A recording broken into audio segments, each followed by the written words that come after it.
JEE 2026 की तैयारी करने वाले बच्चों के लिए एनटीए की तरफ से एक बहुत बड़ा अपडेट आ चुका है और ये अपडेट एनटीए के द्वारा आज ही जो है वो रिलीज किया गया है। और ये जो अपडेट है बच्चों वो आपका करेक्शन को लेकर है।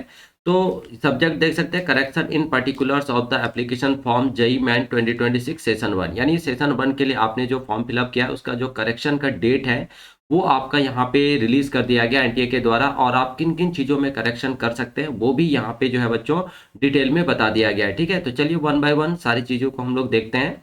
तो जेई मैन 2026 सेशन 1 का जो शेड्यूल है, करेक्शन शेड्यूल, वो जारी कर दिया गया है। ठीक है, और आप अगर यहाँ देखें तो duration for correction in particulars, आप कब से कब तक अपने पर्टिकुलर्स में करेक्शन कर सकते हैं। तो 1 दिसंबर से बच्चों आपका करेक्शन विंडो जो है वो ओपन हो जाएगा और 2 दिसंबर तक ये आपका ओपन रहेगा। 2 दिसंबर को रात 11:50 के बाद ये विंडो जो है आपका क्लोज हो जाएगा। ठीक है, यानी आपके पास बच्चों 2 दिन का टाइम है और 2 दिन में ही आपको अपने पर्टिकुलर्स में करेक्शन कर लेना है, जिन चीज़ों में आपको करेक्शन करना है। लेकिन यहाँ पे ये भी बता दिया गया है कि किन किन चीज़ों में आप जो है करेक्शन कर पाएंगे। ठीक है, तो अब उन सारी चीज़ों पे यहाँ पे हम लोग बात करते हैं। तो देखिए यहाँ पे आपको क्लियर कर दिया गया है कि JEE candidate are allowed to make the correction latest by 2 December 2025 और ये आपका होगा 11:50 पीएम तक। ठीक है, तो 2 दिसंबर तक आप यहाँ पे करेक्शन कर पाएंगे। ठीक है, और किसी भी तरह का अगर आपको यहाँ पे कोई एडवाइस चाहिए, सलाह चाहिए, तो वो आप डायरेक्ट जाके यहाँ पे वेबसाइट दिया गया है, आप उस वेबसाइट पर बात कर सकते हैं। ठीक है, देखिए नेक्स्ट है additional fee shall be paid by the candidate concerned either through credit debit और नेट बैंकिंग और यूपीआई, है ना। तो आपको अगर कोई भी फी पेमेंट करना है तो एडिशनल, तो वो आप यहाँ पे क्रेडिट डेबिट कार्ड और नेट बैंकिंग के माध्यम से जो बच्चों कर सकते हैं। ठीक है, चलिए आगे देखिए, एक इंपॉर्टेंट पॉइंट है, last date for submission of online application form JEE Main 2026 session 1 is 27th November 2025 and there will be no further extension of date। तो यहाँ पे आपका क्लियर कर दिया गया है कि लास्ट डेट जो है वो आपका 27 नवंबर को है। इसके बाद जो है डेट में किसी भी तरह का कोई एक्सटेंशन नहीं होगा। तो जिन बच्चों ने अभी तक फॉर्म फिलअप नहीं किया तो वो जल्द से जल्द आप अपना फॉर्म फिलअप कर लें, क्योंकि लास्ट टाइम में क्या होता है कि सर्वर डाउन हो जाता है तो फिर काफ़ी समस्याएं आती हैं। ठीक है, तो आप समय से पहले ही, काफ़ी टाइम है तो आप समय से पहले ही जो है अपना फॉर्म फिलअप कर लें, अगर आपका पेपर वगैरह सब तैयार हो गया है। ठीक है, चलिए अब हम लोग बात करते हैं कि आप किन किन पर्टिकुलर्स में जो है बच्चों अपना करेक्शन कर पाएंगे। तो number 1, candidate shall not be allowed to change, यानी पहला चीज यहाँ पे क्या है कि आप कौन कौन सी चीज़ों में चेंज नहीं कर पाएंगे। तो पहला है बच्चों मोबाइल नंबर, आप अपना मोबाइल नंबर जो है आप चेंज नहीं कर पाएंगे। ईमेल एड्रेस, आपने जो ईमेल एड्रेस डाल दिया है वही ईमेल एड्रेस अब आपका यहाँ पे काम आने वाला है, ईमेल एड्रेस भी आपका यहाँ पे चेंज नहीं होगा। नेक्स्ट है एड्रेस, एड्रेस में परमानेंट एंड प्रेजेंट एड्रेस, ये भी अब आपका यहाँ पे चेंज नहीं होने वाला है। इमरजेंसी कॉन्टैक्ट डिटेल आपने जो भी भरा है वो भी अब बच्चों आपका चेंज नहीं होगा। एंड फोटोग्राफ ऑफ कैंडिडेट, तो ये 5 चीजें हैं जिसपे आप जो है अब यहाँ पे कोई चेंज नहीं कर पाएंगे, है ना, यानी कोई करेक्शन इनमें नहीं होने वाला है। ठीक है, number 2, candidate shall be allowed to change any one of the field, यानी अब आप चेंज तो कर पाएंगे लेकिन एक ही फील्ड में आपको यहाँ पे चेंज करने का मौका मिलेगा।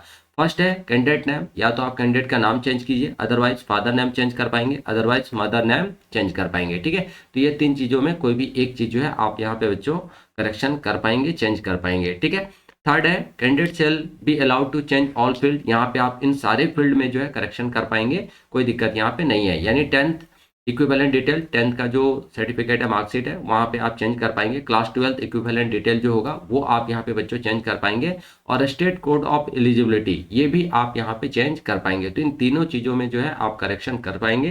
ठीक है, fourth candidate shall be allowed to change examination cities based on their permanent and present address. तो देखिए यहाँ पे आप अपना जो सिटी आपने चूज किया एग्जामिनेशन सिटी, वो आप अपने प्रेजेंट और परमानेंट एड्रेस के हिसाब से जो चेंज कर पाएंगे। ठीक है, it is once again clarified that NTA is not bound to follow the choose given by the candidate। ठीक है, तो एग्जामिनेशन सिटी सिलेक्शन आप यहाँ पे चेंज कर पाएंगे, अपना मीडियम ऑफ एग्जामिनेशन भी बच्चों चेंज कर पाएंगे। अगर किसी ने मान लीजिए इंग्लिश मीडियम चूज कर लिया बट उनको एग्जाम जो है हिंदी मीडियम में देना है, तो फिर आप यहाँ पे मीडियम जो है अपना करेक्ट कर पाएंगे, कोई दिक्कत नहीं है। ठीक है, number 5, candidate shall be allowed to change all field, यहाँ पे आप इन सारे फील्ड में चेंज कर पाएंगे। डेट ऑफ बर्थ आप अपना चेंज कर पाएंगे, जेंडर, कैटेगरी, सब कैटेगरी, पीडब्ल्यूडी, है ना, ये सारी चीज़ें चेंज कर पाएंगे। आप अपना सिग्नेचर अगर चेंज करना चाहें तो वो भी आपका यहाँ पे अलाउ है, आप अपना सिग्नेचर भी चेंज कर सकते हैं। Number 6, candidate shall be allowed to add the field, आप यहाँ पे ऐड कर सकते हैं, पेपर आप अपना ऐड कर सकते हैं। ठीक है, 7th में candidate shall be allowed to change identity detail only for the candidate who registered with the identity other than Aadhaar. ठीक है, तो आप आधार डिटेल भी बच्चों यहाँ पे चेंज कर पाएंगे। ठीक है, if there is an impact on the fee then additional fee will be charged as applicable। अब देखिए यहाँ पे अगर आपका there is an impact on fee, अगर फी पर कोई इम्पैक्ट है तो वो आप एडिशनल चार्ज यहाँ पे आपको जो है देना पड़ेगा। however in any case the fee will not be reimbursed। ठीक है, correction in this field will be applicable only after payment of additional fee if any। देखिए तो अगर आपको यहाँ पे करेक्शन करना है तो करेक्शन करने के लिए पहले आपका जो एडिशनल फी होगा वो आपका पेमेंट होगा, उसके बाद ही जो है आप बच्चों करेक्शन कर पाएंगे। ठीक है, only one time correction will be allowed to the candidate, यानी एक ही बार आपका यहाँ पे अलाउ किया जाएगा, यानी एक बार आपने विंडो ओपन कर दिया उसके बाद फिर दोबारा अगर क्लोज करके फिर से ओपन करते हैं तो फिर यहाँ पे पॉसिबल नहीं है ना। तो एक ही बार जो है आपको यहाँ पे करेक्शन करना है। जिन जिन चीज़ों में आपको करेक्शन करना है और किन किन चीज़ों में करेक्शन करना है वो सारी चीज़ें हमने आपको बता दिया कि किन चीज़ों में आप कर पाएंगे और किन चीज़ों में आप नहीं कर पाएंगे, है ना। Once the correction are done, अगर आपने एक बार करेक्शन डन कर दिया and submitted the form shall be frozen, तो फिर ये दोबारा आपका ओपन नहीं होगा। तो इसलिए आपको यहाँ पे चीज़ों को थोड़ा ध्यान रखना है कि जब आप करेक्शन करें तो एक ही बार आप सारी चीज़ों को इकट्ठा कर लें, उसके बाद ही करेक्शन विंडो जो ओपन करें, क्योंकि एक बार आपने अगर सबमिट कर दिया करेक्शन करने के बाद तो फिर दोबारा जो है विंडो आपका ओपन नहीं होगा। ठीक है बच्चों, तो आप बच्चों आप सबको वीडियो अच्छा लगा होगा, अगर वीडियो अच्छा लगा हो तो इस वीडियो को एक लाइक जरूर कीजिएगा, प्यारा सा कमेंट जरूर कीजिएगा। तो मिलते हैं नेक्स्ट वीडियो में इसी तरह के इन्फॉर्मेटिव वीडियोस के साथ। तो अभी तक आपने अगर हमारे चैनल को सब्सक्राइब नहीं किया है तो चैनल को सब्सक्राइब करके बेल नोटिफिकेशन ऑन जरूर कर लीजिएगा ताकि आने वाली वीडियोस का इन्फॉर्मेशन आप तक पहुंच जाए। ठीक है, तो मिलते हैं बच्चों नेक्स्ट वीडियो में, तब तक के लिए आप सभी बच्चों को थैंक यू, बाय।